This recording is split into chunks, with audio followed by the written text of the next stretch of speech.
نړیوال بانک د افغانستان سره $1 میلیارډ مرسته اعلان کړه.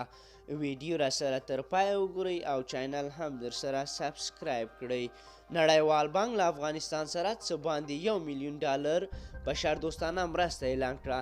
د نړیوال بانک د لوري په خپره شوې اعلامیه کې راغلي چې له افغانستان سره په دې سخت وضعیت کې د بشردوستانه مرستو په موخه $1 میلیارډ نړیوالو بنسټونو ته ورکوي څو دوی وکړای شي چې له رامنځته شوي ناوړه وضعیت سره مبارزه وکړي.